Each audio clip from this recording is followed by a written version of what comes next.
ಆತ್ಮೀಯ ಸ್ಪರ್ಧಾ ಮಿತ್ರರಿಗೆ ಇವತ್ತಿನ ಕ್ಲಾಸ್ಗೆ ತಮ್ಮೆಲ್ಲರಿಗೂ ಸ್ವಾಗತ. ಇವತ್ತಿನ ಕ್ಲಾಸಲ್ಲಿ 2025 ಡಿಸೆಂಬರ್ 12ನೇ ತಾರೀಕಿನ ಪ್ರಚಲಿತ ವಿದ್ಯಮಾನಗಳನ್ನು ನೋಡ್ತಾ ಹೋಗೋಣ. ನೋಡಿ, ಮೊದಲನೇ ಕ್ವಶನ್, NIA ಸ್ಥಾಪನೆಯಾದ ವರ್ಷ, ಅದು ನ್ಯಾಷನಲ್ ಇನ್ವೆಸ್ಟಿಗೇಷನ್ ಏಜೆನ್ಸಿ ಅಂತೇಳಿ. ಇದು ಸ್ಥಾಪನೆಯಾದ ವರ್ಷ ಯಾವುದಂತೇಳಿ ಕ್ವಶನ್ ಎಲ್ಲ ಐತಿ. Option A 1948, option B 1952, option C 2008, option D 2009 ಅಂತೇಳಿ. ನಮಗೆ ಗೊತ್ತಿರಲಿ ಇಂಪಾರ್ಟೆಂಟ್, NIA ಸ್ಥಾಪನೆಯಾಗಿದ್ದು 2008ರಲ್ಲಿ, ನ್ಯಾಷನಲ್ ಇನ್ವೆಸ್ಟಿಗೇಷನ್ ಏಜೆನ್ಸಿ ಅಂತೇಳಿ. ಇದರ ಕೇಂದ್ರ ಕಚೇರಿ ಬರೋದೆಲ್ಲಪ್ಪ ಅಂತಂದಾಗ ನವದೆಹಲಿಯಲ್ಲಿ ಅಂತೇಳಿ ತಮಗೆ ಗೊತ್ತಿರಬೇಕು. ಇಂಪಾರ್ಟೆಂಟ್ ಇದು ಯಾಕೆ ಸ್ಥಾಪನೆ ಆಯ್ತಪ್ಪ ಅಂತ ನೋಡ್ತಾ ಹೋದಾಗ, ಮುಂಬೈಯಲ್ಲಿ 2008ರಂದು ಏನಪ್ಪ ಅಂತಂದಾಗ ತಾಜ್ ಮಹಲ್ ಹೋಟೆಲ್ ಮೇಲೆ ಏನಪ್ಪ ಅಂತಂದಾಗ ಅಟ್ಯಾಕ್ ಆಗುತ್ತಾ, ಅಲ್ಲಿ ಸ್ಫೋಟಕಗಳನ್ನ ಬಳಸಲಾಗುತ್ತಾ. ಹಾಗಾಗಿ ಇಂಪಾರ್ಟೆಂಟ್, ಆ ಸಂದರ್ಭದಲ್ಲಿ ಸ್ಥಾಪನೆಯಾದಂತಹ ಒಂದು ಸಂಸ್ಥೆ ಯಾವುದಪ್ಪ ಅಂತ ನೋಡ್ತಾ ಹೋದಾಗ NIA, ನ್ಯಾಷನಲ್ ಇನ್ವೆಸ್ಟಿಗೇಷನ್ ಏಜೆನ್ಸಿ ಅಂತೇಳಿ 2008ರಲ್ಲಿ. ಇದರ ಕೇಂದ್ರ ಕಚೇರಿ ಬಂದ್ಬಿಟ್ಟು ಎಲ್ಲಿಪ್ಪ ಅಂತಂದಾಗ ನವದೆಹಲಿಯಲ್ಲಿ. ಇದರ ಪ್ರಸ್ತುತ ಮುಖ್ಯಸ್ಥರು ಯಾರಂತ ನೋಡ್ತಾ ಹೋದಾಗ ಸದಾನಂದ್ ಅವರಂತ ಬರ್ತಾರೆ. ಸದಾನಂದ್ ಇವ್ರು ಏನಪ್ಪ ಅಂತಂದಾಗ NIA ಪ್ರಸ್ತುತ ಮುಖ್ಯಸ್ಥ ಅಂತೇಳಿ ತಮಗೆ ಗೊತ್ತಿರಲಿ. ನೆಕ್ಸ್ಟ್ ನೋಡಿ, ಮುಂಬೈನ ಭಯೋತ್ಪಾದನಾ ನಿಗ್ರಹ ದಳ. ನೋಡಿ, ಮುಂಬೈನ ಭಯೋತ್ಪಾದನಾ ನಿಗ್ರಹ ದಳದ ಮುಖ್ಯಸ್ಥರಾಗಿದ್ದ ಮರಣೋತ್ತರವಾಗಿ ಭಾರತದ ಅತ್ಯುನ್ನತ ಶಾಂತಿ ಕಾಲದ ಶೌರ್ಯ ಪ್ರಶಸ್ತಿಯಾದ ಅಶೋಕ ಚಕ್ರವನ್ನ ಪಡೆದ ವ್ಯಕ್ತಿ ಯಾರಪ್ಪ ಅಂತಂದಾಗ ಅವರು ಹೇಮಂತ್ ಕಮಲಾಕರ್ ಅಂತೇಳಿ. ಇವ್ರು ಏನಪ್ಪ ಅಂತ ಅದೇ ಸಂದರ್ಭದಲ್ಲಿ ಮರಣ ಹೊಂತರ. ಯಾವ ಸಂದರ್ಭದಲ್ಲಿ ಅಂತಂದಾಗ ಮುಂಬೈಯಲ್ಲಿ ಏನಪ್ಪ ಭಯೋತ್ಪಾದಕ ಚಟುವಟಿಕೆಯನ್ನ ನಿಗ್ರಹದ ಸಂದರ್ಭದಲ್ಲಿ ಮರಣ ಹೊಂದಿದಂಥ ವ್ಯಕ್ತಿ ಯಾರಪ್ಪ ಅಂತಂದಾಗ ಹೇಮಂತ್ ಕಮಲಾಕರ್ ಅಂತೇಳಿ. ಇವರು ಮರಣ ಹೊಂತರ. ಅವರಿಗೆ ಏನಪ್ಪ ಅಂತಂದಾಗ ಮರಣೋತ್ತರವಾಗಿ ಭಾರತ ಅತ್ಯುನ್ನತ ಶಾಂತಿ ಕಾಲದ ಶೌರ್ಯ ಪ್ರಶಸ್ತಿಯಾದ ಅಶೋಕ ಚಕ್ರ ಇದನ್ನು ನೀಡಿ ಗೌರವಿಸಲಾಯಿತು. ಇಲ್ಲಿ ಕ್ವಶನ್ ಕೇಳ್ಬೋದು ಏನಂತೇಳಿ, ಭಾರತದ ಅತ್ಯುನ್ನತ ಶಾಂತಿ ಕಾಲದ ಪ್ರಶಸ್ತಿ ಯಾವುದಂತೇಳಿ, ಶಾಂತಿ ಕಾಲದ ಶೌರ್ಯ ಪ್ರಶಸ್ತಿ ಯಾವುದಂತೇಳಿ ಕ್ವಶನ್ ಕೇಳ್ಬೋದು. ಇಂಪಾರ್ಟೆಂಟ್ ತಮಗೆ ಗೊತ್ತಿರಲಿ, ಅಶೋಕ ಚಕ್ರ ಇದನ್ನು ಪಡೆದುಕೊಂಡವರು ಯಾರಂತಂದಾಗ ಹೇಮಂತ್ ಕಮಲಾಕರ್ ಅಂತೇಳಿ. ಇದೇ ಸಂದರ್ಭದಲ್ಲಿ ಏನಪ್ಪ ಅಂತಂದಾಗ ಅದು ಸ್ಥಾಪನೆ ಆಗುತ್ತೆ, ಯಾವುದು NIA ಅಂತೇಳಿ ಒಂದು ಸಂಸ್ಥೆ ಸ್ಥಾಪನೆ ಆಗುತ್ತೆ 2008ರಲ್ಲಿ.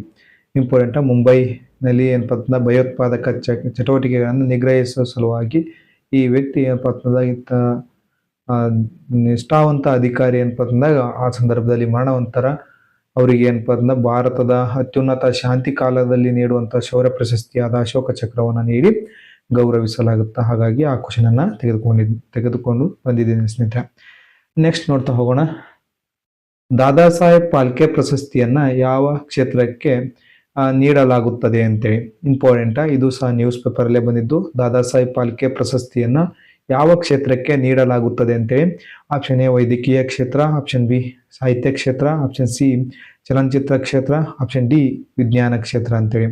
ಇಲ್ಲಿ ತಮಗೆ ಗೊತ್ತಿರಲಿ, ದೇಶದ ಅತ್ಯುನ್ನತ ಚಲನಚಿತ್ರ ಕ್ಷೇತ್ರದಲ್ಲಿ ನೀಡುವಂತ ಒಂದು ಪ್ರಶಸ್ತಿ ಯಾವುದಂತಂದಾಗ ದಾದಾ ಸಾಹೇಬ್ ಫಾಲ್ಕೆ ಪ್ರಶಸ್ತಿ ಅಂತೇಳಿ ತಮಗೆ ಗೊತ್ತಿರಲಿ. 1969ರಂದು ಸ್ಥಾಪನೆ ಆಗುತ್ತೆ ಅಂತೇಳಿ ತಮಗೆ ಗೊತ್ತಿರಬೇಕು. ಯಾಕೆ ಈ ನ್ಯೂಸ್ನಲ್ಲಿ ಅದಂತ ನೋಡ್ತಾ ಹೋದಾಗ ಪದ್ಮಭೂಷಣ, ಪದ್ಮವಿಭೂಷಣ ಹಾಗೂ ದಾದಾ ಸಾಹೇಬ್ ಫಾಲ್ಕೆ ಪ್ರಶಸ್ತಿ ವಿಜೇತ ತಮಿಳುನಾಡಿನ ನಟರಾದ ರಜನಿಕಾಂತ್ ಎಂದೇ ಪ್ರಸಿದ್ಧಿಯಾದ ಅವರ ಪೂರ್ಣ ಹೆಸರೇ ಅಂತ ನೋಡ್ತಾ ಹೋದಾಗ ಶಿವಾಜಿರಾವ್ ಗಾಯಕ್ವಾಡ್ ಅಂತೇಳಿ 1950ರಲ್ಲಿ ಬೆಂಗಳೂರಿನಲ್ಲಿ ಜನಿಸಿದ್ರು. ನಾ ಇದು ಕ್ವಶನ್ ಯಾಕೆ ತೆಗೆದುಕೊಂಡು ಬಂದಿದ್ದಾಗ, ಇವರಿಗೆ ಏನಪ್ಪ ದಾದಾ ಸಾಹೇಬ್ ಫಾಲ್ಕೆ ಪ್ರಶಸ್ತಿಯನ್ನ 2019ರಲ್ಲಿ ನೀಡಿ ಗೌರವಿಸಲಾಗುತ್ತ. ಹಾಗಾಗಿ ಏನಪ್ಪ ಪ್ರಶಸ್ತಿ ಇಂಪಾರ್ಟೆಂಟ್. ಎಷ್ಟರಲ್ಲಿ ಸ್ಥಾಪನೆ ಆಗುತ್ತೆ ನೋಡ್ತಾ ಹೋದಾಗ 1969ರಂದು ಸ್ಥಾಪನೆ ಆಗುತ್ತಾ ದಾದಾ ಸಾಹೇಬ್ ಫಾಲ್ಕೆ ಪ್ರಶಸ್ತಿ. ಇಂಪಾರ್ಟೆಂಟ್ ನೋಡ್ರಿ, ರಜನಿಕಾಂತ್ ಅವರಿಗೆ ಯಾವ್ಯಾವ ಪ್ರಶಸ್ತಿಯನ್ನು ನೀಡಲಾಗಿದೆ ಅಂತ ಕ್ವಶನ್ ಕೇಳ್ಬೋದು, ಯಾವ್ದನ್ನ ನೀಡಲಾಗಿಲ್ಲ ಅಂತೇಳಿ ಕ್ವಶನ್ ಕೇಳ್ಬೋದು. ಇಲ್ಲಿ ಗೊತ್ತಿರಲಿ, ಪದ್ಮಭೂಷಣ, ಪದ್ಮವಿಭೂಷಣ ಹಾಗೂ ದಾದಾ ಸಾಹೇಬ್ ಫಾಲ್ಕೆ ಪ್ರಶಸ್ತಿಯನ್ನು ನೀಡಿ ಗೌರವಿಸಲಾಗಿದೆ. ಇವರು ಮೂಲತಃ ಬೆಂಗಳೂರಿನವರಾಗಿದ್ದು ಇವರ ಹೆಸರು ಏನಪ್ಪ ಅಂತಂದ್ರೆ ಶಿವಾಜಿರಾವ್ ಗಾಯಕ್ವಾಡ್ ಅಂತೇಳಿ. ಅವರು ರಜನಿಕಾಂತ್ ಅಂದೇ ಏನಪ್ಪ ಅಂತಂದಾಗ ಪ್ರಸಿದ್ಧಿಯನ್ನ ಪಡೆದುಕೊಂಡಿದ್ರು.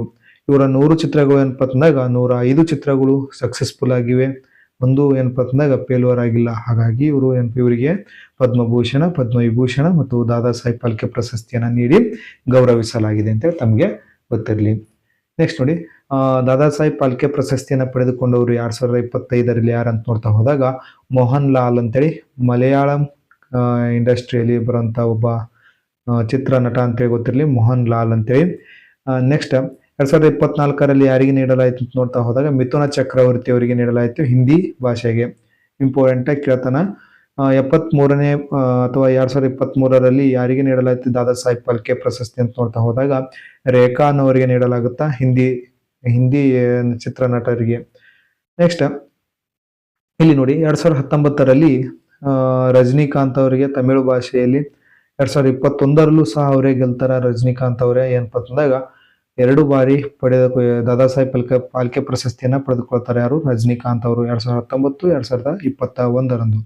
ಇಷ್ಟು ತಮಗೆ ಗೊತ್ತಿರಬೇಕು. ನೆಕ್ಸ್ಟ್ ನೋಡಿ, ಕಥಕಳಿ ಯಾವ ರಾಜ್ಯದ ಶಾಸ್ತ್ರೀಯ ನೃತ್ಯ ಅಂತೇಳಿ. ಕಥಕಳಿ ಇದು ಯಾವ ರಾಜ್ಯದ ಶಾಸ್ತ್ರೀಯ ನೃತ್ಯ ಅಂತೇಳಿ. Option A Tamil Nadu, option B Andhra Pradesh, option C Kerala, option D Karnataka ಅಂತೇಳಿ. ಇಂಪಾರ್ಟೆಂಟ್ ತಮ್ಗೆ ಗೊತ್ತಿರಲಿ, ಕಥಕಳಿ ಇದೊಂದು ಪುರುಷರು ನೃತ್ಯ ಮಾಡುವಂತ ಒಂದು ಶಾಸ್ತ್ರೀಯ ನೃತ್ಯ. ಇದು ಕೇರಳ ರಾಜ್ಯದ ಒಂದು ಶಾಸ್ತ್ರೀಯ ನೃತ್ಯ ಅಂತ ತಮಗೆ ಗೊತ್ತಿರಲಿ. ಕೇರಳ ರಾಜ್ಯದಲ್ಲಿ ಒಂದು ಆಚರಣೆ ಮಾಡುವಂತ ಒಂದು ಶಾಸ್ತ್ರೀಯ ನೃತ್ಯ ಯಾವುದು? ಕಥಕಳಿ. ಇಂಪಾರ್ಟೆಂಟ್. ಇನ್ನೊಂದು ಮೋಹಿನಿ ಆಟ್ಟಂ ಅಂತ ಬರ್ತೈತಿ, ಅಲ್ಲಿ ಕೇರಳದಲ್ಲೇ. ಇದು ಮಹಿಳೆಯರು ನೃತ್ಯ ಮಾಡುವಂತ ಒಂದು ಶಾಸ್ತ್ರೀಯ ನೃತ್ಯ ಯಾವುದು? ಮೋಹಿನಿ ಆಟ್ಟಂ. ಇದು ಕೇರಳ ರಾಜ್ಯದಲ್ಲಿ ಅಂತ ತಮಗೆ ಗೊತ್ತಿರಲಿ. ಕುಚಿಪುಡಿ ಇದು ಆಂಧ್ರ ಪ್ರದೇಶದ್ದು, ಭರತನಾಟ್ಯ ತಮಿಳುನಾಡುದು, ಯಕ್ಷಗಾನ ಕರ್ನಾಟಕದ್ದು. ಇಂಪಾರ್ಟೆಂಟ್. ನೆಕ್ಸ್ಟ್ ನೋಡಿ, ಕಥಕಳಿ ಇದು ಸಹ ನ್ಯೂಸ್ ಪೇಪರ್ ಅಲ್ಲಿ ಬಂದಿತ್ತು. ಕಥಕಳಿ ಕೇರಳದ ಕಣ್ಣಿನ ಮಾತು ಅಂತೇಳಿ ಬಂದಿತ್ತು. ಇದರ ಮೇಲೆ ಒಂದು ಆರ್ಟಿಕಲ್ ರೀತಿಯಲ್ಲೇ ಬಂದಿತ್ತು ಸ್ನೇಹಿತರೆ, ಹಾಗಾಗಿ ಇದನ್ನ ತೆಗೆದುಕೊಂಡು ಬಂದಿದ್ದೀನಿ. ಕಥಕಳಿ ಕೇರಳದ ಕಣ್ಣಿನ ಮಾತು ಅಂತೇಳಿ. ನೋಡಿ, ಭಾವ ಹೇಳುವ ಬಣ್ಣಗಳು ಏನಪ್ಪ, ಮುಖದಲ್ಲಿ ಭಾವ ಹೇಳುವ ಬಣ್ಣಗಳಿರ್ತಾವ. ಮೌನ ಸಂವಾದ ಏನಪ್ಪ, ಕೈಗಳ ಭಾಷೆಯಲ್ಲಿ ಕಥಾನ ಅಂದ್ರೆ ಆ ರೀತಿ ನರ್ತನೆ ಮಾಡ್ತಾರೆ. ಅವ್ರು ಬಾಯಿಂದ ಮಾತಾಡಲ್ಲ. ಏನಪ್ಪ, ಮೌನ ಸಂವಾದದಿಂದ ಕೈಗಳ ಭಾಷೆಯಲ್ಲಿ ಕಥಾನಕವಾಗಿ ಅವರು ಏನಪ್ಪ ನೃತ್ಯವನ್ನ ಮಾಡ್ತಾರೆ ಅಂತೇಳಿ ತಮಗೆ ಗೊತ್ತಿರಲಿ. ನೆಕ್ಸ್ಟ್ ನೋಡಿ, 4 ಅಂಶಗಳ ಮೇಲೆ ನಿಂತ ಕಥಕಳಿ ಪ್ರದರ್ಶನ. 4 ಅಂಶಗಳ ಮೇಲೆ ನಿಂತಿದೆ ಯಾವ್ದಪ್ಪ ಅಂದಾಗ ಕಥಕಳಿ. ಏನೇನಂತ ನೋಡ್ತಾ ಹೋದಾಗ ಅಂಗಿಕ ಅಂದ್ರೆ ದೇಹದ ಚಲನೆಯಿಂದ. ನೆಕ್ಸ್ಟ್ ಹಸ್ತ ಮುದ್ರೆಗಳು ಅಂದ್ರೆ ಕಲಾವಿದರು 24 ಮೂಲ ಹಸ್ತ ಮುದ್ರೆಗಳನ್ನು ಬಳಸಿ, ಅಂದ್ರೆ ಹಸ್ತ ಮುದ್ರೆಗಳಂದ್ರೆ ಈ ರೀತಿ ಏನಪ್ಪ ಅಂತಂದಾಗ ನೃತ್ಯ ಮಾಡ್ತಾ ಈ ಹಸ್ತ ಮುದ್ರೆಗಳನ್ನ ಕೂಡಿಸುತ್ತಾ ಅವರು ನೃತ್ಯವನ್ನ ಮಾಡ್ತಾರ. 24 ಮೂಲ ಹಸ್ತ ಮುದ್ರೆಗಳನ್ನು ಬಳಸಿ ಪದಗಳು, ವಾಕ್ಯಗಳು ಮತ್ತು ಸಂಪೂರ್ಣ ಕಲ್ಪನೆಗಳನ್ನು ಸಂವಹನ ಮಾಡುತ್ತಾರೆ. ಇದು ಕಥಕಳಿಯ ಪ್ರಮುಖ ಸಂವಹನ ಸಾಧನವಾಗಿದೆ. ಯಾವ್ದಪ್ಪ, ಹಸ್ತ ಮುದ್ರೆಗಳು ಅಂತ ತಮಗೆ ಗೊತ್ತಿರಲಿ. ನವರಸಗಳು ಕಥಕಳಿ ಕಲಾವಿದರ ಕಣ್ಣುಗಳು ಮತ್ತು ಹುಬ್ಬುಗಳು 9 ರಸಗಳನ್ನು ಅತ್ಯಂತ ಸೂಕ್ಷ್ಮವಾಗಿ ಪ್ರದರ್ಶಿಸುತ್ತವೆ. ಶೃಂಗಾರ ನೋಡ 9 ರಸಗಳನ್ನ ಏನಪ್ಪ ಅಂತಂದಾಗ ನವರಸಗಳನ್ನ ಕಥಕಳಿ ಕಲಾವಿದರ ಕಣ್ಣುಗಳ ಮೂಲಕ ಮತ್ತು ಹುಬ್ಬುಗಳ ಮೂಲಕ ಪ್ರದರ್ಶನ ಮಾಡ್ತಾರ. ಇಂಪಾರ್ಟೆಂಟ್. ಅವು ನವರಸಗಳು ಯಾವಂತ ತಮಗೆ ಗೊತ್ತಿರಲಿ. ಶೃಂಗಾರ, ಹಾಸ್ಯ, ಕರುಣ, ರುದ್ರ, ವೀರ, ಭಯಾನಕ, ಏನಪ್ಪ ಅಂತಂದಾಗ ಬಿಭತ್ಸ, ಅದ್ಭುತ, ಶಾಂತ ಅಂತೇಳಿ 9 ರಸಗಳು ಬರ್ತಾವ. ಈ 9 ರಸಗಳನ್ನ ಕಣ್ಣು ಮತ್ತು ಹುಬ್ಬಿನಿಂದ ಪ್ರದರ್ಶನ ಮಾಡ್ತಾರ ನವರಸಗಳನ್ನ. ಇದು ಒಂದು ಮುಖ್ಯವಾದ ಲಕ್ಷಣ ಕಥಕಳಿದು. ನೆಕ್ಸ್ಟ್ ಸಂಗೀತ ಪದಂ ಅಂತ ಕರೀತಾರ. ವೇದಿಕೆಯ ಹಿಂಭಾಗದಲ್ಲಿ ಹಾಡುಗಾರರು ಮಲಯಾಳಂ ಮಿಶ್ರಿತ ಸಂಸ್ಕೃತ ಅಥವಾ ಮಣಿಪ್ರಾವಾಳಂ ಭಾಷೆಯಲ್ಲಿ ಕಥೆಯ ಸಾರಾಂಶವನ್ನು ಹಾಡುತ್ತಾರೆ. ಈ 4 ಅಂಶಗಳನ್ನು ಒಳಗೊಂಡಿದ್ದೆ ಕಥಕಳಿ. ಯಾವುದು ಒಳಗೊಂಡಿಲ್ಲ ಅಂತೇಳಿ ಕೇಳಬಹುದು. ಇಂಪಾರ್ಟೆಂಟ್. ಕಥಕಳಿಯಲ್ಲಿ ಈ ರೀತಿಯಾಗಿ ಕೇಳ್ತಾ ಹೋಗ್ತಾನ. ಒಳಗೊಂಡಿದ್ದೆ ಯಾವತ್ತನ್ನ ಅಂಗಿಕ, ಹಸ್ತ ಮುದ್ರೆಗಳು, ನವರಸಗಳು, ಸಂಗೀತ ಅಂತೇಳಿ ತಮಗೆ ಗೊತ್ತಿರಲಿ. ಹಸ್ತ ಮುದ್ರೆಗಳಲ್ಲಿ ನವರಸಗಳು ಬರ್ತಾವ. ಆ ನವರಸಗಳನ್ನ ಕಣ್ಣು ಮತ್ತು ಹುಬ್ಬಿನಿಂದ ಪ್ರದರ್ಶನ ಮಾಡ್ತಾರ. 24 ಹಸ್ತ ಮುದ್ರೆಗಳನ್ನ ಬಳಸಿಕೊಂಡು ಅವರು ಏನಪ್ಪತ್ನಾಗ ವಾಕ್ಯಗಳನ್ನ, ಪದಗಳನ್ನ ಏನಪ್ಪತ್ನ ಪ್ರದರ್ಶಿಸ್ತಾ ಇರ್ತಾರೆ. ತಮಗೆ ಗೊತ್ತಿರಲಿ. ನೆಕ್ಸ್ಟ್, ನಮ್ಮ ದೇಹದಲ್ಲಿರುವ ಚಿಟ್ಟೆ ಆಕಾರದ ಗ್ರಂಥಿ ಯಾವುದು? ಇದು ಸಹ ನ್ಯೂಸ್ ಪೇಪರ್ ಅಲ್ಲಿ ಬಂದಿತ್ತು, ಇಂಪಾರ್ಟೆಂಟ್ ತಮಗೆ ಗೊತ್ತಿರಲಿ. ನಮ್ಮ ದೇಹದಲ್ಲಿರುವ ಚಿಟ್ಟೆ ಆಕಾರದ ಗ್ರಂಥಿ ಯಾವುದು ಅಂತೇಳಿ ಕ್ವಶನ್ ಕೇಳೋಣ. Option A thyroid, option B adrenal, option C ಯಕೃತ, ಆಪ್ಷನ್ ಡಿ ಲಿವರ್ ಅಂತೇಳಿ. ಇಲ್ಲಿ ನಮ್ಮ ದೇಹದಲ್ಲಿರುವ ಚಿಟ್ಟೆ ಆಕಾರದ ಗ್ರಂಥಿ ಯಾವುದಂತ ನೋಡ್ತಾ ಹೋದಾಗ ಈ ಗಂಟಲಿನ ಭಾಗದಲ್ಲಿ ಕಂಡುಬರುವಂತ ಥೈರಾಯ್ಡ್ ಗ್ರಂಥಿ ಇದು ಏನಪ್ಪಾ ಅಂತಂದಾಗ ಚಿಟ್ಟೆ ಆಕಾರದಲ್ಲಿ ಕಂಡುಬರುವಂತ ಒಂದು ಗ್ರಂಥಿ ಗಂಟಲಿನ ಭಾಗದಲ್ಲಿ ಕಂಡುಬರುತ್ತೆ. ಆಪ್ಷನ್ ಎ ಇಲ್ಲಿ ಕರೆಕ್ಟ್ ಆದ ಆನ್ಸರ್ ಆಗಿರ್ತತಿ. ಇಂಪಾರ್ಟೆಂಟ್. ಅಡ್ರಿನಲ್ ಏನಪ್ಪಾ ಅಂತಂದಾಗ ಅದು ಯಾವ ಆಕಾರದಲ್ಲಿ ಕಂಡುಬರುತ್ತೆ ಅಂದಾಗ ಅಡ್ರಿನಲಿನ್ ಎಂಬ ಒಂದು ಗ್ರಂಥಿ ತ್ರಿಕೋನ ಆಕಾರದಲ್ಲಿ ಕಂಡುಬರುತ್ತಂತೆ. ತಮಗೆ ಗೊತ್ತಿರಲಿ, ಕಿಡ್ನಿಯ ಮೇಲ್ಭಾಗದಲ್ಲಿ ಕಂಡುಬರುತ್ತಂತೆ ಅಥವಾ ಲಿವರ್ನ ಮೇಲ್ಭಾಗದಲ್ಲಿ ತ್ರಿಕೋನಾಕಾರದಲ್ಲಿ ಕಂಡುಬರುವ ಗ್ರಂಥಿ ಯಾವ್ದಂದಾಗ ಅಡ್ರಿನಲ್ ಗ್ರಂಥಿ. ಚಿಟ್ಟೆ ಆಕಾರದಲ್ಲಿ ಕಂಡುಬರುವುದು ಥೈರಾಯ್ಡ್ ಗ್ರಂಥಿ ಅಂತೇಳಿ ತಮಗೆ ಗೊತ್ತಿರಲಿ. ನೆಕ್ಸ್ಟ್ ಯಕೃತ ದೇಹದ ಅತ್ಯಂತ ದೊಡ್ಡದಾದ ಒಂದು ಗ್ರಂಥಿ ಅಂತೇಳಿ ತಮಗೆ ಗೊತ್ತಿರಲಿ. ನೋಡಿ, ನ್ಯೂಸ್ ಪೇಪರ್ ಅಲ್ಲಿ ಬಂದಂತ ಒಂದು ಏನಪ್ಪಾ ಅಂತಂದಾಗ ನ್ಯೂಸ್, ದೇಹದ ಶಕ್ತಿ ಇಂಜಿನ್ ಇದೆ ನೋಡಿ. ದೇಹದ ಶಕ್ತಿ ಇಂಜಿನ್ ಅಂತ ಕರೀತಾರೆ ಥೈರಾಯ್ಡ್ ಗ್ರಂಥಿಯನ್ನ. ನೋಡಿ, ನಮ್ಮ ಕುತ್ತಿಗೆಯ ಮುಂಭಾಗದಲ್ಲಿ ಚರ್ಮದ ಕೆಳಗೆ ಒಂದು ಸಣ್ಣ ಚಿಟ್ಟೆ ಆಕಾರದ ಗ್ರಂಥಿ ಇದೆ. ಅದನ್ನು ನಾವು ಥೈರಾಯ್ಡ್ ಗ್ರಂಥಿ ಎಂದು ಕರೆಯುತ್ತೇವೆ. ಚಿಟ್ಟೆ ಆಕಾರದ ಗ್ರಂಥಿಯನ್ನು ನಾವು ಏನು ಕರಿತೀವಪ್ಪ ಅಂತಂದ್ರೆ ಥೈರಾಯ್ಡ್ ಗ್ರಂಥಿ ಅಂತ ಕರಿತೀವಿ. ಇದು ಚಿಕ್ಕದಾಗಿದ್ದರೂ ದೊಡ್ಡ ಹೊಣೆಗಾರಿಕೆಯನ್ನು ಹೊಂದಿದೆ. ಇಂಪಾರ್ಟೆಂಟ್. ಅದು ನಮ್ಮ ಮೆಟಾಬಾಲಿಸಮ್ ಅಥವಾ ಚಯಾಪಚಯ ಕ್ರಿಯೆಯನ್ನು ನಿಯಂತ್ರಿಸುತ್ತದೆ. ಇಂಪಾರ್ಟೆಂಟ್. ತಮಗೆ ಗೊತ್ತಿರಲಿ, ದೇಹದ ಯಾವ ಗ್ರಂಥಿ ನಮ್ಮ ದೇಹದಲ್ಲಿ ಚಯಾಪಚಯ ಕ್ರಿಯೆಯನ್ನ ನಿಯಂತ್ರಣ ಮಾಡ್ತಂತ ನೋಡ್ತಾ ಹೋದಾಗ ಮೆಟಾಬಾಲಿಸಮ್ ಅಥವಾ ಯಾವ ಗ್ರಂಥಿ ಅಂತ ನೋಡ್ತಾ ಹೋದಾಗ ಥೈರಾಯ್ಡ್ ಗ್ರಂಥಿ. ಯಾವ್ದನ್ನ ನಿಯಂತ್ರಣ ಮಾಡ್ತಾ ನೋಡ್ತಾ ಹೋದಾಗ ಮೆಟಾಬಾಲಿಸಮ್ ಅಥವಾ ಚಯಾಪಚಯ ಕ್ರಿಯೆಯನ್ನ ನಿಯಂತ್ರಣ ಮಾಡುವಂತ ಕಾರ್ಯ ಯಾವ ಗ್ರಂಥಿ ಮಾಡ್ತಾ ಹೋಗ್ತಾ ಅಂತ ನೋಡ್ತಾ ಹೋದಾಗ ಥೈರಾಯ್ಡ್ ಗ್ರಂಥಿ. ನೆಕ್ಸ್ಟ್ ಇಲ್ಲಿ ಚಿತ್ರದಲ್ಲಿ ನೋಡ್ತಾ ಹೋಗಿ. ಇಂಪಾರ್ಟೆಂಟ್. ಥೈರಾಯ್ಡ್ ಗ್ರಂಥಿ ಎಲ್ಲಿ ಕಂಡುಬರ್ತದೆ? ಈ ಕುತ್ತಿಗೆ ಭಾಗದಲ್ಲಿ ಕಂಡುಬರ್ತೈತಿ. ಇಂಪಾರ್ಟೆಂಟ್. ಇದು ಗೊತ್ತಿರಲಿ, ಇಂಪಾರ್ಟೆಂಟ್. ಥೈರಾಯ್ಡ್ ಹಾರ್ಮೋನ್ ಅನ್ನ ಬಿಡುಗಡೆ ಮಾಡ್ತೈತಿ. ನೆಕ್ಸ್ಟ್ ಹಲವು ಪ್ರಮುಖ ಹಾರ್ಮೋನ್ಗಳನ್ನು ಬಿಡುಗಡೆ ಮಾಡ್ತೈತಿ. ಯಾವುದು? ಥೈರಾಯ್ಡ್ ಗ್ರಂಥಿ. ಒಂದು ಥೈರಾಕ್ಸಿನ್ ಹಾರ್ಮೋನ್ ಅಂತ ಬರ್ತದೆ ಅಥವಾ T4 ಹಾರ್ಮೋನ್ ಅಂತ ಕರಿತೀವಿ ಅದನ್ನ. ಇನ್ನೊಂದು ಬರ್ತೈತಿ ಥೈರೋನೈನ್ ಅಂತೇಳಿ T3 ಹಾರ್ಮೋನ್ ಅಂತ ಬರ್ತೈತಿ. ಇನ್ನೊಂದು ರಿವರ್ಸ್ ಅಂತೇಳಿ ಬರ್ತೈತಿ. ಅದೇನಪ್ಪ ಅಂತಂದ್ರೆ T3 ಅಂತ ಬರ್ತೈತಿ. ಈ 4 ಹಾರ್ಮೋನ್ಗಳನ್ನ ಬಿಡುಗಡೆ ಮಾಡ್ತೈತಿ. ಯಾವುದು? ಥೈರಾಯ್ಡ್ ಗ್ರಂಥಿ. ಒಂದು ಥೈರಾಕ್ಸಿನ್, ಇನ್ನೊಂದು T3, ಇನ್ನೊಂದು T3, ಇನ್ನೊಂದು ಕ್ಯಾಲ್ಸಿಟೋನಿನ್ ಎಂಬ 4 ಹಾರ್ಮೋನ್ಗಳನ್ನ ಬಿಡುಗಡೆ ಮಾಡುವಂತ ಒಂದು ಗ್ರಂಥಿ ಯಾವ್ದಂದಾಗ ಥೈರಾಯ್ಡ್ ಹಾರ್ಮೋನ್ ಅಂತೇಳಿ ಥೈರಾಯ್ಡ್ ಗ್ರಂಥಿ ಅಂತೇಳಿ. ನೋಡಿ, ಹಲವು ಪ್ರಮುಖ ಹಾರ್ಮೋನ್ಗಳನ್ನ ಬಿಡುಗಡೆ ಮಾಡುವ ಥೈರಾಯ್ಡ್ ಅಂತೇಳಿ ಕೊಟ್ಟಣ. 4 ಹಾರ್ಮೋನ್ಗಳನ್ನ ಬಿಡುಗಡೆ ಮಾಡ್ತಾ, ಒಂದು ಥೈರಾಕ್ಸಿನ್, ಇನ್ನೊಂದು ಥೈರೋನೈನ್ ಅಂತೇಳಿ, ಇನ್ನೊಂದು ರಿವರ್ಸ್ T3 ಅಂತೇಳಿ, ಇನ್ನೊಂದು ಏನು ಬರ್ತಂದ್ರೆ ಕ್ಯಾಲ್ಸಿಟೋನಿನ್ ಅಂತೇಳಿ. ಈ 4 ಹಾರ್ಮೋನ್ಗಳನ್ನ ಬಿಡುಗಡೆ ಮಾಡುತ್ತಾ ಮುಖ್ಯವಾಗಿ T3 ಮತ್ತು T4 ಹಾರ್ಮೋನ್ಗಳನ್ನು ಒಟ್ಟಾಗಿ ಥೈರಾಯ್ಡ್ ಹಾರ್ಮೋನುಗಳು ಎಂದು ಕರೆಯುತ್ತಾರೆ. ಕ್ವಶನ್ ಕೇಳಬಹುದು, ಯಾವ ಹಾರ್ಮೋನುಗಳನ್ನ ಒಟ್ಟಾರೆಯಾಗಿ ಥೈರಾಯ್ಡ್ ಹಾರ್ಮೋನ್ ಎಂದು ಕರೆಯಲಾಗುತ್ತದೆ ಅಂತೇಳಿ ಕ್ವಶನ್ ಕೇಳಬಹುದು. T3 ಮತ್ತು T4 ಹಾರ್ಮೋನ್ಗಳನ್ನ ಎರಡು ಕೂಡಿಕೊಂಡು ಥೈರಾಯ್ಡ್ ಹಾರ್ಮೋನ್ ಎಂದು ಕರೆಯಲಾಗುತ್ತದೆ ಅಂತ ತಮಗೆ ಗೊತ್ತಿರಲಿ. ಇಂಪಾರ್ಟೆಂಟ್. ಹಾರ್ಮೋನುಗಳನ್ನು ನಮ್ಮ ಶಕ್ತಿ ಮಟ್ಟವನ್ನು ನಿರ್ವಹಿಸುತ್ತವೆ. ಈ ಹಾರ್ಮೋನುಗಳು ಏನಪ್ಪಾ ಅಂತಂದಾಗ ನಮ್ಮ ಶಕ್ತಿಯ ಮಟ್ಟವನ್ನು ನಿರ್ವಹಿಸುತ್ತವೆ ಅಂತ ತಮಗೆ ಗೊತ್ತಿರಲಿ. ಹೃದಯ ಬಡಿತ, ಜೀರ್ಣಕ್ರಿಯೆ ಮತ್ತು ದೇಹದ ಬೆಳವಣಿಗೆಯನ್ನು ನಿಯಂತ್ರಿಸುತ್ತವೆ. ನೋಡಿ, ಇಂಪಾರ್ಟೆಂಟ್. ಇದು ಏನನ್ನ ನಿಯಂತ್ರಣ ಮಾಡುತ್ತೆ ನಮ್ಮ ದೇಹದಲ್ಲಿ ಅಂತ ನೋಡ್ತಾ ಹೋದಾಗ ಹೃದಯ ಬಡಿತ, ಜೀರ್ಣಕ್ರಿಯೆ ಮತ್ತು ದೇಹದ ಬೆಳವಣಿಗೆಯನ್ನು ನಿಯಂತ್ರಿಸುತ್ತದೆ. ಯಾವ್ದಪ್ಪ ಅಂತಂದ್ರೆ ಥೈರಾಯ್ಡ್ ಗ್ರಂಥಿ.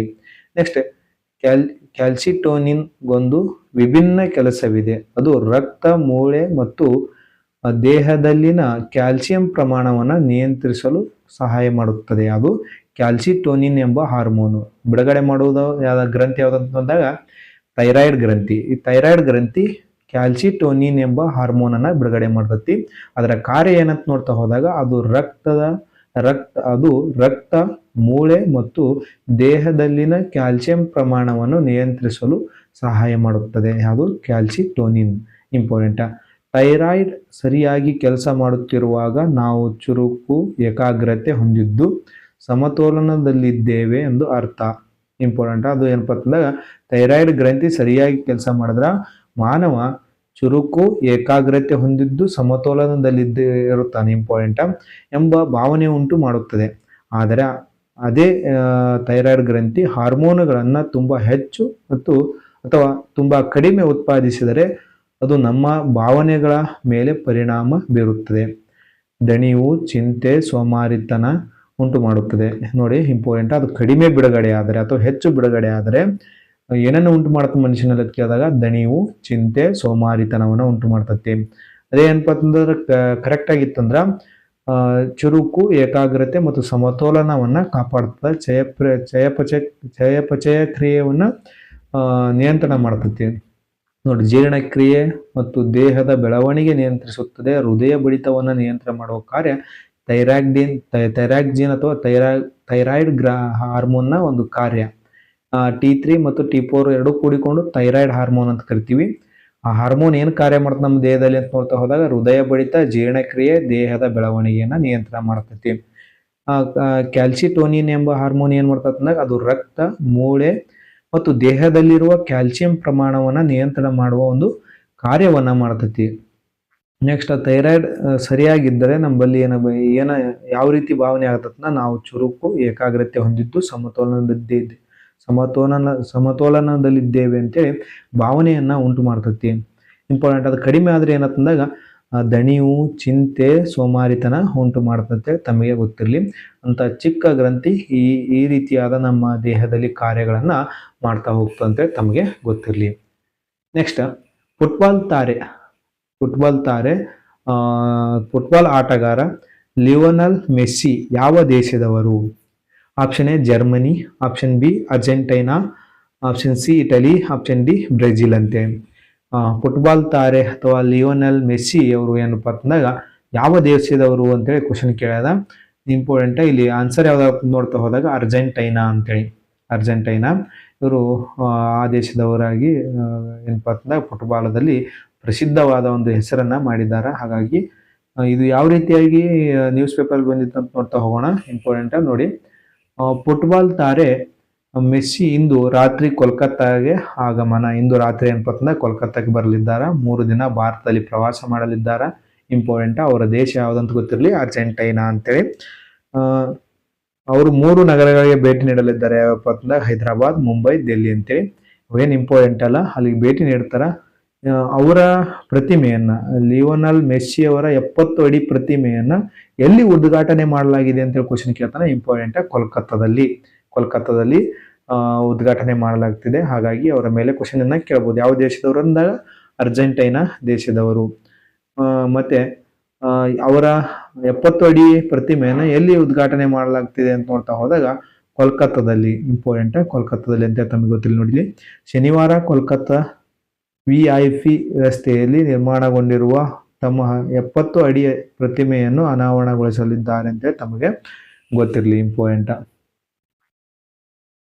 ನೋಡಿ, ಸಾಲ್ಟ್ ಲೇಕ್ ಕ್ರೀಡಾಂಗಣ ಎಲ್ಲಿ ಕಂಡುಬರ್ತಂದ್ರೆ ಕೋಲ್ಕತ್ತಾದಲ್ಲಿ ಕಂಡುಬರುತ್ತೆ ಅಂತೇಳಿ ತಮಗೆ ಗೊತ್ತಿರಲಿ. ನೋಡಿ, ಸಾಲ್ಟ್ ಲೇಕ್ ಕ್ರೀಡಾಂಗಣದಲ್ಲಿ ಭಾರತದ ಕ್ರಿಕೆಟ್ ತಂಡದ ಮಾಜಿ ನಾಯಕ ಸೌರವ್ ಗಂಗೂಲಿ, ದಿಗ್ಗಜ ಟೆನ್ನಿಸ್ ಆಟಗಾರ ಲಿಯಾಂಡರ್ ಪೇಸ್ ಸೇರಿ ಇನ್ನು ಕೆಲವರ ಜೊತೆ ಕಾರ್ಯಕ್ರಮ ಪಾಲ್ಗೊಳ್ಳಲಿದ್ದಾರೆ ಅಂತ ತಮಗೆ ಗೊತ್ತಿರಲಿ. ಅಲ್ಲಿನ ವೆಸ್ಟ್ ಬೆಂಗಾಲ್ದ ಮುಖ್ಯಮಂತ್ರಿಯಾದ ಮಮತಾ ಬ್ಯಾನರ್ಜಿ, ನಟ ಶಾರುಖ್ ಖಾನ್, ಹಲವಾರು ಗಣ್ಯ ವ್ಯಕ್ತಿಗಳು ಏನಪ್ಪ ಈ ಫಂಕ್ಷನ್ ಅಲ್ಲಿ ಭಾಗವಹಿಸಲಿದ್ದಾರೆ. ಇಂಪಾರ್ಟೆಂಟ್. ಗೊತ್ತಿರಲಿ. ತಮ್ಮ 70 ಅಡಿ ಪ್ರತಿಮೆಯನ್ನು ಎಲ್ಲಿ ಉದ್ಘಾಟನೆ ಮಾಡಲಿದ್ದಾರೆ ಅಂತಂದ್ರೆ ಕೋಲ್ಕತ್ತಾದಲ್ಲಿ. ಸಾಲ್ಟ್ ಲೇಕ್ ಕ್ರೀಡಾಂಗಣ ಎಲ್ಲಿ ಕಂಡುಬರ್ತಂದ್ರೆ ಕೋಲ್ಕತ್ತಾದಲ್ಲಿ ಕಂಡುಬರ್ತದೆ ತಮಗೆ ಗೊತ್ತಿರಲಿ. ಇವರು ಯಾವ ದೇಶದವರು ಅಂತೇಳಿ ತಮಗೆ ಗೊತ್ತಿರಬೇಕು. ನೆಕ್ಸ್ಟ್, ದೇಶದ ಮೊದಲ ಹೈಡ್ರೋಜನ್ ಚಾಲಿತ ವಾಟರ್ ಟ್ಯಾಕ್ಸಿ ಯಾವ ನಗರದಲ್ಲಿ ಆರಂಭಗೊಂಡಿದೆ? ಇದು ಇಂಪಾರ್ಟೆಂಟ್, ಮೋಸ್ಟ್ ಇಂಪಾರ್ಟೆಂಟ್. ಯಾಕಂದಾಗ ಇಲ್ಲಿ ಕ್ವಶನ್ ಆಗುವ ಸಾಧ್ಯತೆ ಇದೆ. ದೇಶದ ಮೊದಲ ಹೈಡ್ರೋಜನ್ ಚಾಲಿತ ವಾಟರ್ ಟ್ಯಾಕ್ಸಿ ಯಾವ ನಗರದಲ್ಲಿ ಆರಂಭಗೊಂಡಿದೆ ಅಂತೇಳಿ ಕ್ವಶನ್ ಐತಿ. Option A Allahabad, option B Varanasi, option C Nashik, option D Kerala ಅಂತೇಳಿ. ದೇಶದ ಮೊದಲ ಹೈಡ್ರೋಜನ್ ಚಾಲಿತ ವಾಟರ್ ಟ್ಯಾಕ್ಸಿ ಯಾವ ನಗರದಲ್ಲಿ ಆರಂಭಗೊಂಡಿದೆ ಅಂತ ನೋಡ್ತಾ ಹೋದಾಗ ವಾರಣಾಸಿ, ಉತ್ತರ ಪ್ರದೇಶದ ವಾರಣಾಸಿಯಲ್ಲಿ ಗಂಗಾ ನದಿಯಲ್ಲಿ ಅಂತೇಳಿ ತಮಗೆ ಗೊತ್ತಿರಲಿ. ನೆಕ್ಸ್ಟ್ ನೋಡಿ, ದೇಶದ ಮೊದಲ ಹೈಡ್ರೋಜನ್ ಚಾಲಿತ ವಾಟರ್ ಟ್ಯಾಕ್ಸಿ ವಾರಣಾಸಿಯಲ್ಲಿ ಶುರು. ವಿಶ್ವದ ಕೆಲವೇ ದೇಶಗಳ ಸಾಲಿಗೆ ಭಾರತ ಸೇರ್ಪಡೆಯಾಗಿದೆ. ಈ ಸಾಧನೆಯನ್ನ ಕೈಗೊಳ್ಳುವ ಮೂಲಕ ಪರಿಸರ ಸ್ನೇಹಿ ಮಿತವ್ಯಯಿ ಅಂತೇಳಿ ನೋಡಿ, ದೇಶದ ಮೊದಲ ಸ್ವದೇಶಿ ನಿರ್ಮಿತ ಹೈಡ್ರೋಜನ್ ಚಾಲಿತ ವಾಟರ್ ಟ್ಯಾಕ್ಸಿ ಸೇವೆಗೆ ವಾರಣಾಸಿಯಲ್ಲಿ ಚಾಲನೆ ಸಿಕ್ಕಿದೆ. ಈ ಮೂಲಕ ಶುದ್ಧ ಇಂಧನದಿಂದ ಚಲಿಸುವ ಜಲಸಾರಿಗೆ ಹೊಂದಿರುವ ಕೆಲ ದೇಶಗಳ ಸಾಲಿಗೆ ಇದೀಗ ಭಾರತ ಸೇರ್ಪಡೆಗೊಂಡಿದೆ. ಇನ್ನು ಉಳಿದ ದೇಶಗಳು ಯಾವ ಅಂತ ನೋಡ್ತಾ ಹೋದಾಗ ಚೀನಾ, ನಾರ್ವೆ, ನೆದರ್ಲ್ಯಾಂಡ್, ಜಪಾನ್ ಅಂತ ತಮಗೆ ಗೊತ್ತು. ಈ ರೀತಿ ಹೈಡ್ರೋಜನ್ ಹಡಗುಗಳನ್ನ ಹೊಂದಿವೆ. ಯಾವಪ್ಪ ಚೀನಾ, ನಾರ್ವೆ, ನೆದರ್ಲ್ಯಾಂಡ್, ಜಪಾನ್. ಭಾರತವು ಕೂಡ ಹೌದು ಅಂತ ತಮಗೆ ಗೊತ್ತಿರಲಿ. ಇದನ್ನ ನಿರ್ಮಾಣ ಮಾಡಿದಂತ ಒಂದು ಶಿಪ್ ಯಾರ್ಡ್ ಯಾವ್ದಪ್ಪ ಅಂತ ನೋಡ್ತಾ ಹೋದಾಗ ಇಂಪಾರ್ಟೆಂಟ್ ತಮಗೆ ಗೊತ್ತಿರಲಿ, ಕೊಚ್ಚಿನ್ ಶಿಪ್ ಯಾರ್ಡ್ ನಿಂದ ನಿರ್ಮಿತವಾದ ವಾಟರ್ ಟ್ಯಾಕ್ಸಿ 50 ಮಂದಿ ಪ್ರಯಾಣಿಸುವುದಾಗಿದೆ. ಇಂಪಾರ್ಟೆಂಟ್. ಈ ಹಡಗನ್ನ ನಿರ್ಮಾಣ ಮಾಡಿದಂತ ಒಂದು ಶಿಪ್ ಯಾರ್ಡ್ ಅಂತ ಯಾವ್ದಂತ ನೋಡ್ತಾ ಹೋದಾಗ ಕೊಚ್ಚಿನ್ ಶಿಪ್ ಯಾರ್ಡ್. ಎಷ್ಟು ಜನ ಪ್ರಯಾಣಿಕರನ್ನ ಹೊತ್ತೊಯ್ಯಲಿದೆ ಅಂತ ನೋಡ್ತಾ ಹೋದಾಗ 50 ಜನರನ್ನ ಪ್ರಯಾಣವನ್ನ ಮಾಡಬಹುದು. ಅದರಲ್ಲಿ ಸಸ್ಯಾಹಾರಿ ತಿಂಡಿ ತಿನಿಸುಗಳನ್ನ ಹೊಂದಿದೆ. ಮತ್ತೆ ಏನಪ್ಪ ಅಂತ ನೋಡ್ತಾ ಹೋದಾಗ ಹಡಗು ಮತ್ತು ಜಲಸಾರಿಗೆ ಸಚಿವ ಸರ್ಬಾನಂದ್ ಸೋನಾವಾಲ್ ಅವರು ಬುಧವಾರ ನಮೋ ಘಾಟ್ನಲ್ಲಿ ವಾಟರ್ ಟ್ಯಾಕ್ಸಿ ಸೇವೆಗೆ ಚಾಲನೆ ನೀಡಿದ್ದು, ಇದು ರವಿದಾಸ್ ಘಾಟ್ನಿಂದ ನಮೋ ಘಾಟ್ ನಡುವೆ ಸಂಚರಿಸಲಿದೆ. ಎಲ್ಲಿಂದ ಇಲ್ಲಿಗೆ ಅಂದಾಗ ರವಿದಾಸ್ ಘಾಟ್ನಿಂದ ನಮೋ ಘಾಟ್ ಮಧ್ಯೆ ಸಂಚಾರ ಮಾಡಲಿದೆ. ಯಾವುದಂದಾಗ ದೇಶದ ಮೊದಲ ಹೈಡ್ರೋಜನ್ ಚಾಲಿತ ವಾಟರ್ ಟ್ಯಾಕ್ಸಿ. ಇದನ್ನು ನಿರ್ಮಾಣ ಮಾಡಿದಂಥ ಸಂಸ್ಥೆ ಕೊಚ್ಚಿನ್ ಶಿಪ್ ಯಾರ್ಡ್. ಸಚಿವರು ಯಾರು ಉದ್ಘಾಟನೆ ಮಾಡಿದವ್ರೆ ಅಂತ ನೋಡ್ತಾ ಹೋದಾಗ ಸರ್ಬಾನಂದ್ ಸೋನಾವಾಲ್. ಯಾವುದರ ಸಚಿವರು ಅಂತ ನೋಡ್ತಾ ಹೋದಾಗ ಹಡಗು ಮತ್ತು ಜಲಸಾರಿಗೆ ಸಚಿವರಾಗಿರುವ ಇದನ್ನ ಉದ್ಘಾಟನೆ ಮಾಡಿದ್ರು. ಎಲ್ಲಿಪತ್ನ ನಮೋ ಘಾಟ್ನಲ್ಲಿ. ಎಲ್ಲಿಂದ ಎಲ್ಲಿಗೆ ಚಾಲನೆ ನೀಡಲಾಗಿದೆ ಅಂತ ನೋಡ್ತಾ ಹೋದಾಗ ರವಿದಾಸ್ ಘಾಟ್ನಿಂದ ನಮೋ ಘಾಟ್ ವರೆಗೆ ಸಂಚಾರ ಮಾಡಲಿದೆ ಅಂತ ತಮಗೆ ಗೊತ್ತಿರಬೇಕು. 3 ಕಿಲೋವ್ಯಾಟ್ ಸೋಲಾರ್ ಪ್ಯಾನಲ್ ಅಳವಡಿಸಲಾಗಿದೆ. ಯಾವುದೇ ಸದ್ದಿಲ್ಲದೆ ಹೊಗೆ ಉಳ್ಳದ ಪರಿಸರ ಅಂದ್ರೆ ಹೊಗೆಯನ್ನು ಇಲ್ಲರದ ಒಂದು ಪರಿಸರ ಸ್ನೇಹಿ ಹಡಗು ಅಂತ ತಮಗೆ ಗೊತ್ತಿರಲಿ. ಇಂಪಾರ್ಟೆಂಟ್. ಇದರ ಮೇಲೆ ಕ್ವಶನ್ ಕೇಳ್ತಾನ. ಅದನ್ನ ರೆಡಿ ಮಾಡಿದ ಸಂಸ್ಥೆ, ಉದ್ಘಾಟನೆ ಮಾಡಿದವರು, ಈ ಸ್ಥಳ ಎಲ್ಲಿಂದ ಎಲ್ಲಿವರೆಗೆ ಚಲಿಸುತ್ತಂತೆ ತಮಗೆ ಗೊತ್ತಿರಲಿ. ನೆಕ್ಸ್ಟ್, F-16 ಜೆಟ್ ವಿಮಾನ ಯಾವ ದೇಶಕ್ಕೆ ಸಂಬಂಧಿಸಿದೆ ಅಂತೆ? Option A America, option B Russia, option C Italy, option D France ಅಂತೇಳಿ. F-16 ಜೆಟ್ ವಿಮಾನ ಯಾವ ದೇಶಕ್ಕೆ ಸಂಬಂಧಿಸಿದೆ ಅಂತ ನೋಡ್ತಾ ಹೋದಾಗ ಇಂಪಾರ್ಟೆಂಟ್ ತಮಗೆ ಗೊತ್ತಿರಲಿ, ಅಮೆರಿಕ ದೇಶಕ್ಕೆ. ಯಾಕೆ ನ್ಯೂಸ್ನಲ್ಲಿ ಇದೆ ಅಂತ ನೋಡ್ತಾ ಹೋಗೋಣ. ಇಂಪಾರ್ಟೆಂಟ್ ತಮಗೆ ಗೊತ್ತಿರಲಿ. ಪಾಕಿಸ್ತಾನಕ್ಕೆ 5,700 ಕೋಟಿ ರೂಪಾಯಿಯ F-16 ಜೆಟ್ ಮಾರಾಟವನ್ನ ಘೋಷಣೆ ಮಾಡಿದ್ದಾರೆ ಯಾರು? ಟ್ರಂಪ್ ಅವರು. ಹಾಗಾಗಿ ಕೇಳಬಹುದು, ಯಾಕಂದ್ರೆ ನಮ್ಮ ಭಾರತದ ವಿರೋಧಿ ರಾಷ್ಟ್ರಕ್ಕೆ ವಿಮಾನವನ್ನ ಮಾರಾಟ ಮಾಡಲಿದ್ದಾರೆ. ಹಾಗಾಗಿ F-16 ಜೆಟ್ ಮಾರಾಟ ಗೊತ್ತಿರಬೇಕು. ಯಾವ ದೇಶದ್ದು ಅಂತೇಳಿ? ಅಮೆರಿಕ ದೇಶದ್ದು. ಯಾವುದು? F-16 ಜೆಟ್ ವಿಮಾನ ಅಂತೇಳಿ. ನೆಕ್ಸ್ಟ್, ಭಾರತದ ಯಾವ ಹಬ್ಬವನ್ನು ಯುನೆಸ್ಕೋಗೆ ಇತ್ತೀಚೆಗೆ ಸಂಸ್ಕೃತ ಪಟ್ಟಿಗೆ ಸೇರ್ಪಡೆಗೊಳಿಸಿದೆ? ಅಂದ್ರೆ ಯುನೆಸ್ಕೋ ಇತ್ತೀಚೆಗೆ ಏನಪ್ಪ ಭಾರತ ಒಂದು ಹಬ್ಬವನ್ನ ತನ್ನ ಪಟ್ಟಿಗೆ ಸೇರ್ಪಡೆ ಮಾಡಿಕೊಂಡಿದೆ. ಅದು ಹಬ್ಬ ಯಾವುದಂತೇಳಿ ಕ್ವಶನ್ ಕೇಳ್ಯಾದ. ಇಂಪಾರ್ಟೆಂಟ್. ಹಲವಾರು ಹಬ್ಬಗಳನ್ನ ಸೇರ್ಪಡೆ ಮಾಡ್ಕೊತಾ ಬಂದಿದ್ದ, ಅದರ ಮೇಲೆ ಕ್ವಶನ್ಗಳು ಸಹ ಆಗ್ತಾ ಬಂದಿದ್ದಾವೆ ನೋಡಿ. ನವರಾತ್ರಿ ಹಬ್ಬ, ದೀಪಾವಳಿ ಹಬ್ಬ, ಕ್ರಿಸ್ಮಸ್ ಹಬ್ಬ ಯಾವುದು ಅಲ್ಲ ಅಂತೇಳಿ ಇಲ್ಲಿ ತಮಗೆ ಗೊತ್ತಿರಲಿ. ಇಂಪಾರ್ಟೆಂಟ್. ದೀಪಾವಳಿ ಹಬ್ಬವನ್ನ ಇತ್ತೀಚೆಗೆ 2025ರಲ್ಲಿ ದೆಹಲಿಯಲ್ಲಿ ನಡೆದ ಮೀಟಿಂಗ್ನಲ್ಲಿ ಏನಪ್ಪ ದೀಪಾವಳಿ ಹಬ್ಬವನ್ನ ಯುನೆಸ್ಕೋ ಪಾರಂಪರಿಕ ಪಟ್ಟಿಗೆ ಸೇರ್ಪಡೆ ಮಾಡಿಕೊಂಡಿದೆ, ಸಾಂಸ್ಕೃತಿಕ ಪಟ್ಟಿಗೆ. ನೋಡಿ, ಯುನೆಸ್ಕೋ ಗುರುತಿಸಿರುವ ಭಾರತದ ಸಾಂಸ್ಕೃತಿಕ ಹೆಜ್ಜೆಗಳು ಅಂತೇಳಿ ಇತ್ತೀಚೆಗೆ ದೀಪಾವಳಿ ಹಬ್ಬವನ್ನ ಯುನೆಸ್ಕೋ ಸೇರ್ಪಡೆ ಮಾಡಿಕೊಂಡಿದೆ. ಅವು ಯಾವ್ಯಾವ ಅಂತ ನೋಡ್ತಾ ಹೋಗೋಣ. ಯಾವ್ಯಾವನ್ನ ಪಟ್ಟಿಯಲ್ಲಿ ಹೆಸರನ್ನ ಅಳವಡಿಸಿಕೊಂಡಿದೆ ಅಂತ ನೋಡ್ತಾ ಹೋಗೋಣ. ರಾಮಲೀಲಾ ಪ್ರದರ್ಶನ ಅಂತೇಳಿ. ರಾಮಲೀಲಾ ಪ್ರದರ್ಶನ 2008ರಲ್ಲಿ ಉತ್ತರ ಭಾರತದ ಬಹು ಕಡೆ ಆಚರಿಸಲಾಗುತ್ತದೆ. ರಾಮಾಯಣ ದೃಶ್ಯಗಳ ನಾಟಕದ ನಿರೂಪಣೆ ಇದು. ನೆಕ್ಸ್ಟ್ ರಾಮನ ವಿಶಿಷ್ಟ ಆಚರಣೆ 2009ರಲ್ಲಿ ಸೇರ್ಪಡೆಗೊಳ್ಳತೈತಿ. ಮೊದಲಿಗೆ ಸೇರಿದ್ದು ಯಾವುದಪ್ಪ ಅಂತಂದ್ರೆ ರಾಮಲೀಲಾ ಪ್ರದರ್ಶನ 2008ರಲ್ಲಿ. ಉತ್ತರ ಭಾರತ ಎಲ್ಲ ಕಡೆ ಆಚರಣೆ ಮಾಡಲಾಗುತ್ತೆ ರಾಮಲೀಲಾ ಪ್ರದರ್ಶನ, ಮೇಜರ್ ಆಗಿ ಉತ್ತರ ಪ್ರದೇಶ ಅಂತ ತಮಗೆ ಗೊತ್ತಿರಲಿ. ನೆಕ್ಸ್ಟ್ ರಾಮನ ವಿಶಿಷ್ಟ ಆಚರಣೆ 2009 ಸಲಾರ್ ದುಂಗಾ ಊರು ಉತ್ತರಾಖಂಡ್ ರಾಜ್ಯದಲ್ಲಿ ಆಚರಣೆ ಮಾಡಲಾಗುತ್ತೆ. ರಾಮನ ವಿಶಿಷ್ಟ ಆಚರಣೆ ಅಂತ ಬರ್ತೈತಿ. 2009ರಲ್ಲಿ ಇದನ್ನ ಸೇರ್ಪಡೆ ಮಾಡಲಾಗುತ್ತೆ. ಅದು ಯಾವ ರಾಜ್ಯಕ್ಕೆ ಸಂಬಂಧಪಟ್ಟಿದಂತ ನೋಡ್ತಾ ಹೋದಾಗ ಉತ್ತರಾಖಂಡ್ ರಾಜ್ಯಕ್ಕೆ ಸಲಾರ್ ದುಂಗಾ ಊರಿನಲ್ಲಿ ಇದನ್ನ ಆಚರಣೆ ಮಾಡಲಾಗುತ್ತೆ. ನೆಕ್ಸ್ಟ್ ನೋಡಿ ಹಿಮಾಲಯ ನೋಡಿ ಸಂಕ್ಷಿಪ್ತ ವಿವರ ಅಂತ ನೋಡ್ತಾ ಹಿಮಾಲಯ ಚಮೋಲಿ ಜಿಲ್ಲೆಯ ಸಲಾರ್ ದುಂಗಾ ಜನರು ಆಚರಿಸುವ ಒಂದು ಹಬ್ಬ. ಸಲಾರ್ ದುಂಗಾ ಜನರು ಕಂಡುಬರೋದು ಉತ್ತರಾಖಂಡ್ ರಾಜ್ಯದಲ್ಲಿ. ಅವರು ಆಚರಣೆ ಮಾಡುವ ಒಂದು ಹಬ್ಬ ಯಾವತ್ತಂದ್ರೆ ರಾಮನ ವಿಶಿಷ್ಟ ಆಚರಣೆ ಅಂತೇಳಿ. ಇದು 2009ರಲ್ಲಿ ಏನಪ್ಪಾ ಅಂತಂದಾಗ ಯುನೆಸ್ಕೋ ಪಾರಂಪರಿಕ ಪಟ್ಟಿಗೆ ಸೇರ್ಪಡೆಗೊಂಡಿದೆ. ನೆಕ್ಸ್ಟ್ ನವರೋಜ 2016ರಲ್ಲಿ ದೇಶದ ಎಲ್ಲಾ ಕಡೆಯಲ್ಲಿ ಪಾರ್ಸಿಗಳು ಆಚರಿಸುತ್ತಾರೆ. ಅದನ್ನ ನವರೋಜನ ಇಂಪಾರ್ಟೆಂಟ್. ನವರೋಜ ಎಂಬ ಹಬ್ಬವನ್ನ ಆಚರಣೆ ಮಾಡುವವರು ಯಾರಂತ ಕ್ವಶನ್ ಕೇಳ್ತಾನ. ದೇಶದ ಎಲ್ಲಾ ಕಡೆಯಲ್ಲಿ ಏನಪ್ಪಾ ಅಂತಂದಾಗ ಪಾರ್ಸಿಗಳು ಆಚರಣೆ ಮಾಡ್ತಾರ. 2016ರಲ್ಲಿ ಇದನ್ನ ಏನಪ್ಪಾ ಅಂತಂದಾಗ ಯುನೆಸ್ಕೋ ಪಾರಂಪರಿಕ ಪಟ್ಟಿಗೆ ಸೇರ್ಪಡೆಗೊಳಿಸಲಾಗಿದೆ, ಸಾಂಸ್ಕೃತಿಕ ಪಾರಂಪರಿಕ ಪಟ್ಟಿಗೆ. ಇದು ಪಾರ್ಸಿ ಜನಾಂಗದ ಹೊಸ ವರ್ಷದ ಆಚರಣೆ ಯಾವ್ದಂತ ನವರೋಜ ಇಂಪಾರ್ಟೆಂಟ್. ನವರೋಜ ಆಚರಣೆ ಮಾಡುವ ಒಂದು ಜನಾಂಗ ಯಾವ್ದಂತ ನೋಡ್ತಾ ಹೋದಾಗ ಪಾರ್ಸಿ ಜನಾಂಗ ಅಂತ ತಮಗೆ ಗೊತ್ತಿರಲಿ. 2016ರಲ್ಲಿ ಯುನೆಸ್ಕೋ ಪಾರಂಪರಿಕ ಪಟ್ಟಿಗೆ ಸೇರ್ಪಡೆಗೊಳ್ಳುತ್ತೆ. ನೆಕ್ಸ್ಟ್ ಕುಂಭಮೇಳ, ನಾಲ್ಕು ತರದ ಕುಂಭಮೇಳ 2017ರಲ್ಲಿ ಹರಿದ್ವಾರ, ಪ್ರಯಾಗ್ರಾಜ್, ನಾಸಿಕ್, ಉಜ್ಜಯಿನಿ. ಇಂಪಾರ್ಟೆಂಟ್. ಏನಪ್ಪಾ ಅಂತಂದ್ರೆ ಕುಂಭಮೇಳಗಳು ಯಾವ್ಯಾವ ಸ್ಥಳದಲ್ಲಿ ನಡೀತಾವೆ ಭಾರತದಲ್ಲಿ ಅಂತ ಕ್ವಶನ್ ಕೇಳ್ತಾ ಬಂದಿದ್ದಾನ. ಹರಿದ್ವಾರ, ಪ್ರಯಾಗ್ರಾಜ್, ನಾಸಿಕ್, ಉಜ್ಜಯಿನಿ ಈ 4 ಸ್ಥಳಗಳಲ್ಲಿ ನಡೀತಾವ. ಈ 4 ಸ್ಥಳಗಳಲ್ಲಿ ನಡೆಯುವ ಕಾರ್ಯಕ್ರಮವನ್ನ ಏನಪ್ಪಾ ಅಂತಂದ್ರೆ ಯುನೆಸ್ಕೋ ಪಾರಂಪರಿಕ ಪಟ್ಟಿಗೆ ಸೇರ್ಪಡೆಗೊಳಿಸಲಾಗಿದೆ. ಇಂಪಾರ್ಟೆಂಟ್. ಯಾವ್ಯಾವಪ್ಪ ಅಂತಂದಾಗ ಹರಿದ್ವಾರ, ಪ್ರಯಾಗ್ರಾಜ, ನಾಸಿಕ, ಉಜ್ಜಯಿನಿ.